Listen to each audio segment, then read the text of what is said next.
Добрий вечір. Ви слухаєте Радіо 1, з вами програм «Читаємо з Мігальом». Кідня чуєте в перший раз, та можете догадатися, а можете і не догадати, звати я Мігаль, і ми тільки будемо дещо читати.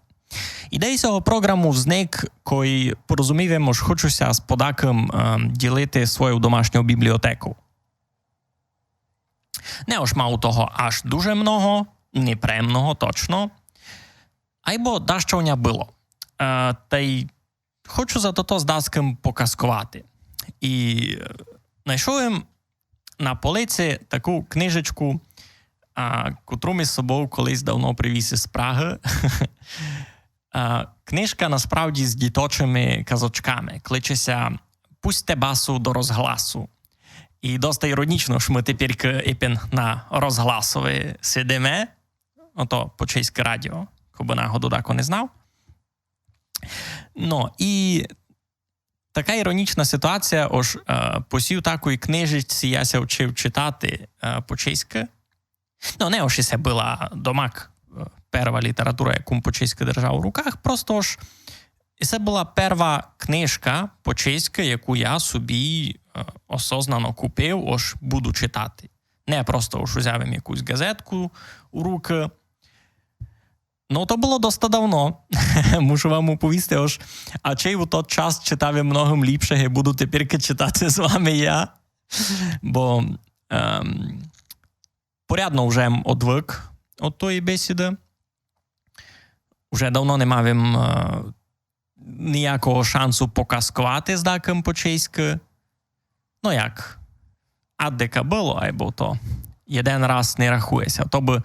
Ото би треба кожен день, а кіт не кожен день, та хоч пару раз у тиждень, мати з ким показкувати. А того не мав їм уже годи. Ну, та вертаємося до книжечки. І це книжечка із казочками, воно таке досить дітське, примітивне, банальне, пораз смутне, пораз веселе. І це казочки Норберта Фріда. Видані, добре тямлю, у 1970 рокові. Видані не скоро, а й так у 52 годи тепер. Ну. Пусьте басу до розгласу, а й не погадки. Ілюстрував Їндріх Гегр. Такий був чоловік. Ну, і є той штампик із того. Із бібліотеки за 1973 рік. Косі взяв і видав негде шуга не вернув, а пак мені то перепродали за одних, я не пам'ятаю, кільком за неї давав. 10 крон – це щось таке. Там стояла така полиця з книжечками основаними, і було таке аж це 10, це 20 крон за кожну книжку. Ось міг із брати хоч кіко, хоч які. Там усі були такі доста пошупітровані, гесися. Ну, та і з цієї казочки почався якийсь такий осознаний покус навчитися майщиковно читати. Бо на той момент приказуємо вже доста добрі. Або читати, писати, говорити, а слухати.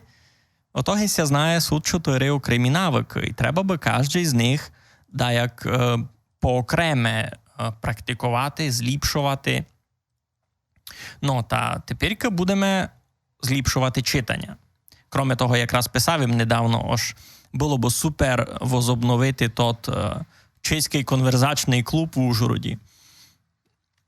Лиш треба би мати з ким, а раз не дуже мало. Ну та що, та будемо читати казочку, може прочитаємо одну, може дві, буду никати, як буду икати у процесові. Ну. Пусьте басу до розгласу. Byla jednou jedna basa a ta chtěla mermomocí hrát do radia. Vydala se tedy na cestu a šla tak dlouho, dokud nedošla k velikému domu s velikým nápisem Dům rozhlasu. Před dveřmi se pořádně nadychla, vypnula prsa, trochu jí přitom povolila jedna struna a trvalo chvíli, než se zrovna jakž takž naladila. Pak teprve stiskla kliku. Pán Vrátný za dveřmi zvedl oči od novin. Dobrý den, matko, co pak nám nesete? Ale, řekla basa, chtěla bych taky jednou hrát do radia. Pan Vrátný se na ní zahleděl přísněji. Vy něco umíte? Basa přejela rychle kalafonou přes myčec, jako kdybyste si přejeli jazykem přes suché rty a spustila. Slyšte krasu mého hlasu, pusťte basu do rozhlasu. Pan Vrátný řekl. No to by šlo, a co dovedete ještě? Basa musela přiznat, že jinak víc než přibučovat do taktu neumí. Ochotně převedla ukázku. Pan Vrátný usoudil. Milá paní, vaše emom zní sice hezký, ale na vystupaní v radiu nestačí. Zapamatujte si laskavě, že u nás musí hudba umět vyjadřovat všecko na světě. Má úcta. Po těch slovech odvrátil hlavu a zabral se zas do čtení. Base malým vyhrkly slzy. Zaštkala to své emom, ale protože to znělo podobně jako předtím, nezvedl pan Vrátný ani obočí a zabručel jen znovu. Má úcta. Co měla dělat? Kolebala se ze dveří a přemýšlela o záhadných slovech pana Vrátného. Hudba prý musí umět vyjadřit všecko na světě.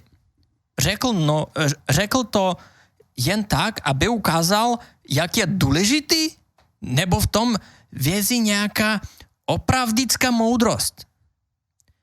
Protože nevěděla, koho se zeptat na rádu, vydala se celá zamyšlená opět na cestu.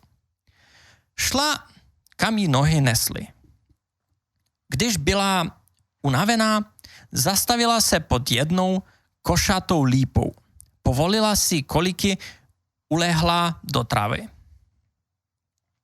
Najednou zaslechla překrásné pískaní. Podobalo se ptáčímu zpěvu, bylo však složitější, mnohem hezčí. Basa si nahlas vzdychla. Ach, ptáčku, nebeský muzikante, kdybys mi tak dovedl vysvětlit, co to znamená, že hudba musí umět vyjadřit všecko na světě. Napřed nikdo neodpovídal, pak za stromem vykoukl štíhlý černý váleček se stříbrnými klapkami a pronesl vysokým hlasem, který se rozčilením stále malouko chvěl. Nejsem žádný ptáček, ale pískám si a dovedu vyjadřit něco jako radost ptáčího zpěvu. Basu to zajímalo. Jak pak se jmenuješ? Říkají mi Fletna. Podívej, Fletno, kdybys měla náhodou chuť hrát do rozhlasu, pojď se mnou na zkušenou. Tak se stalo, že Fletna vydala s Basou do světa. Jen spolu vykročili, potkali houslíčky. Fletna pískla na uvítanou. Tě, pic! Basa zaburčila emom. Čekajte, já prostě nemůžu tak mě veselit. I se taky, знаєте, дитинські слова в нас се бере. Ож вирізкаку з рук, се болить, та то біба, се пече, та то піць. Такі, примітивна така дєцька лексика, котру по-чеськи нігде не чув, нігде такої. А туйка знайшов я усі в книжці, то було, таке доста. Інтересно, ось, як воно в письмові передається, як звучить бас, як звучить там супілкання, ну, то таке доста нечекано. Тєпіц! Ну, як і це, розумієте? І це сяк пищить флетна по-їхньому, розумієте? Сяк воно ся на письмові передає. No, basa zabručila což mohlo znamenat poklona i dobrý den. Housličky poděkovali za pozdrav a řekli: dovedu plakat bez slz, dovedu jasat bez kříku. Basa s flétnou se na sebe podívali a jako jedným hlasem zvolali: ty patříš k nám? Housličky se zavěsily do basy i do flétny, ale nedošli daleko, potkali saxofon. Ten se tolik smál, že dostal škytavku. A tomu teď občas rušilo vážný hudební přednes. Basa, flétna, housličky vzali s sebou i saxofon a tak došli ke kopci. Z jehož vrcholu volal silný hlas. Vyšli nahoru a objevili trúbku, která dovedla trubit, až se to rozléhalo za hory a za doly. Pozvali ji mezi sebe. A hned se jim pochodovalo líp, protože trúbka spustila vojenský marš. Basa, flétna, housle, saxofon a trúbka, to už vypadalo jako malý orchestr. Každý se po něm otačel. Jednou někdo z nástrojí vzkříkl: hej!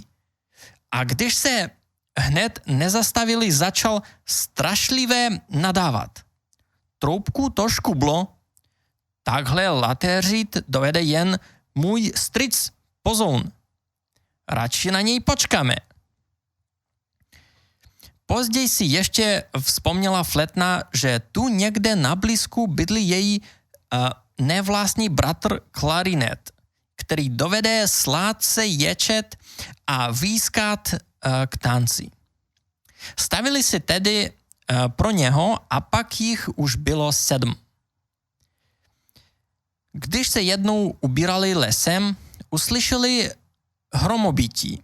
Mysleli, že se blíží bouřka. Chtěli hledat přístřeší. V tom se z houštín vykutalil bříchatý buben. Měl radost, že se mu povedlo je postrašit. A bubínek syn, který se kutalel za ním, se všemu smál, jako když hráč padá do redlínku. Taky se přidali k houfu. Za lesem zaznělo jemňoučké špoluchání, jemnější než klokot potučku. Byla to harfa. Basa prohlasila: milé děti, tak se mi zdá, že už tomu panu Vratnému začínám rozumět. Pojďte mu ukázat, že dovedeme vyjadřit lecos na světě. Než dorazili do města, přidal se k ním ještě bučinový fagot, pak čineli, jež dovedli slávně hřmotit, pak triangl zvonící jako šříbro a řádka stříbro a řádka dalších nástrojů. Skoro nakonec se mezi ně vloudilo skromně zpívaní cela, které však, když na to přišlo, umělo zahrát ze všech nejvelebnější. V městě se nástroji nahrnuli do velkého domu s velkým nápisem a pan Vratný vítal všecky velice přívětlivě. Base poklepal na rameno a řekl: vidíte, matko, když nepřicházíte jen se svým ale s tolikama kamarády, dostanete se jistě snadno před mikrofon. Já vás všecky dovedu k panu kapelníkovi, ať si poslechne, jak vaše hudba zní. Pan kapelník měl dlouhé bílé vlasy. Očekával nástroje ve zkušebně. Moc toho nenamluvil, postavil se na stoupinek a hned zavládlo ticho. Zvedl kouzelný proutek, řekl Alargo. Nástroje vytušili, že panu kapelníkovi je smutno u srdce. Rozehrali se tedy docela tiše, ostýchavě, jako by ho chtěli hládit, konejšit. Jen housle přemohl soucit a tak zanaříkali hodně nahlas. Odpovědlo jim celo něžnější, klidnější. Taky flétna přišla na pomoc a šeptala, co si o naději, snažila se vdechnout houslím novou sílu. Trubka si dodala odvahy a přivolala napřed nesměle, pak stále pronikavěji ztrácenou radost. Ale ta se vracet nechtěla. Ozvěna přinášela jako výsměch zvuku fagotu. A ještě jednou proběhlo na stroji tiché ševelení, tlumení žál. Pan kapelník spoustil paže, okamžitě všecko zmlklo. Pak zvedl kouzelný proutek podruhé a řekl Andante. Nástroje pochopili, že je třeba sebrat síly a začít pracovat na něčem novém. Zvuky harfy se mihly vzduchem jako prchavé vteřiny a celozvedlo opět moudrý hlas, který mluvil o čase hojícím každou ránu. Housle už nenaříkali po chvíli mlčení začali hovořit o lhostejných věcech. Ale právě tehdy, když se jí flétna oddala tichému snění, pozoun si vzdychl tak hrmotně, že připomněl ostatním starý stesk. Jen čistě a klidně tóny harfy pomohly ostatním najít klid a pevně jej udržet. Pan kapelník svěsil ruce. Když zvedl proutek potřetí a pobídl nástroje slovem furioso, što se takové furioso. Všechny věděli. Zlé zůstalo za námi, bolest dávno přebolela. Teď je čas myslet na radosti života. Klarinet zapištěl, housle si zaviskly, čineli břínkali a nejvíc hučela máma basa. Taky buben dupal jako starý sedlák a saxofon se smál, až se zakuckal. Flétna se mu vsmívala, ale pozoun na ní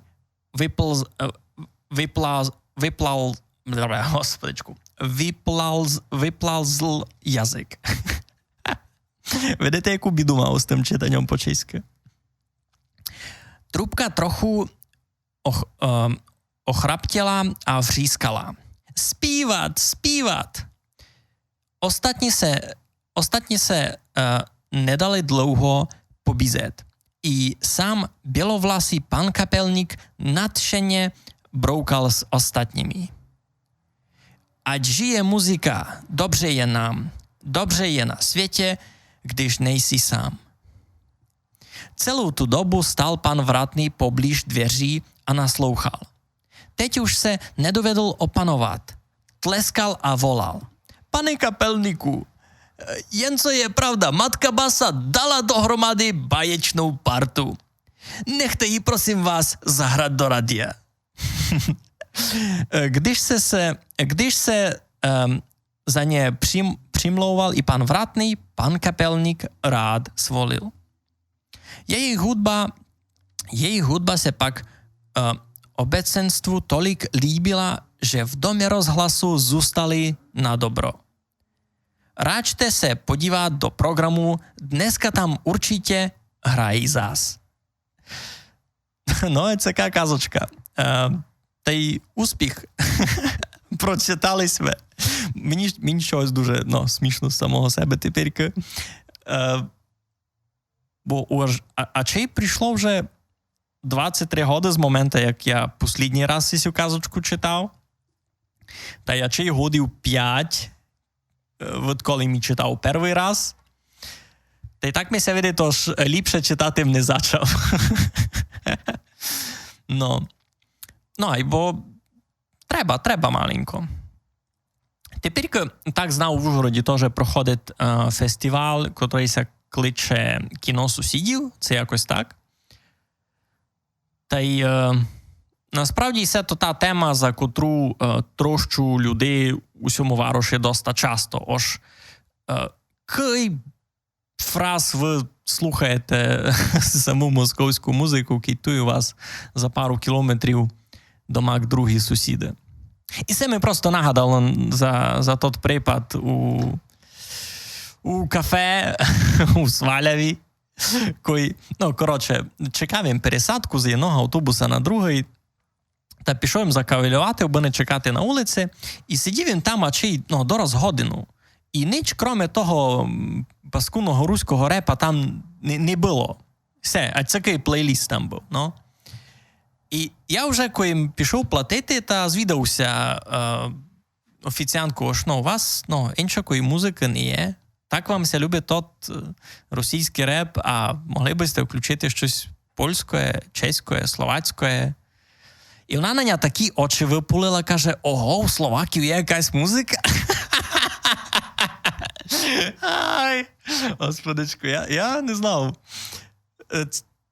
Не знав, що робити, це ривати, це сміятися. Ож ми тільки найбуде за 2-3 кроки від границі із Словаками, а нинішня моложава за Словаків знає менше за якихось пісраників у Владивостокові. Як це так стало? Об'ясніть ми.